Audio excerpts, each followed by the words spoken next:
સમાચારમાં આગળ વાત કરીએ તો આ મહત્વપૂર્ણ સમાચાર સામે આવી રહ્યા છે। કેન્દ્રીય ગૃહમંત્રીએ ગુજરાત સરકારની પ્રશંસા કરી છે। તો મહત્વપૂર્ણ સમાચાર, કેન્દ્રીય ગૃહમંત્રી અમિત શાહે ગુજરાત સરકારની પ્રશંસા કરી। અમિત શાહે ભૂપેન્દ્ર પટેલ સરકારની ભારોભાર પ્રશંસા કરી છે। ખેડૂતો સાથે ભૂપેન્દ્ર પટેલ સરકાર સંવેદનાથી પડખે ઊભી રહી તેવું અમિત શાહ દ્વારા કહેવામાં આવ્યું છે। કમોસમી વરસાદથી ખેડૂતોને ભારે નુકસાન થયું હતું, તેને લઈને ગુજરાત સરકાર દ્વારા ઐતિહાસિક પણ જે મોટું રાહત પેકેજ છે તે જાહેર કરવામાં આવ્યું હતું। જ્યારે કેન્દ્રીય ગૃહમંત્રી અમિત શાહે ગુજરાત સરકારની પ્રશંસા કરી છે।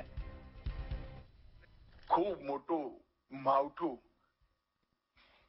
વિગતના કેટલાય દશકોમાં ના થયું એવું માવઠું થયું। ગુજરાતના ખેડૂતોનું બહુ મોટું નુકસાન થયું। હું ભૂપેન્દ્ર પટેલ અને એમની આખા મંત્રીમંડળને હૃદયપૂર્વક અભિનંદન આપવા માંગુ છું।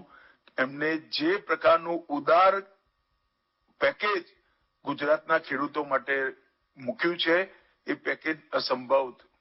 જ્યારે મારી પાસે આંકડા પહોંચ્યા 22,000 રૂપિયા પર હેક્ટરના, ત્યારે મેં ભૂપેન્દ્રભાઈને ફોન કર્યો હતો કે ભૂપેન્દ્રભાઈ, તમારું નાણાં ખાતું આટલા બધા રૂપિયા ખર્ચ કરશે?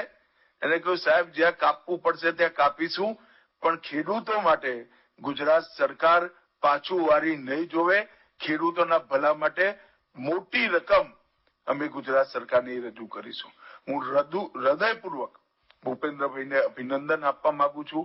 એક નવો ચીલો એમને દેશભરની સરકારો માટે ચાતર્યો છે અને આ અભૂતપૂર્વ માવઠું ઇતિહાસમાં ના થયું એવું માવઠું જે થયું અને ઉભો પાક બગડ્યો, એ સૌ ખેડૂતો માટે આ પેકેજ આશીર્વાદરૂપ થવાનું છે, એનો મને વિશ્વાસ છે।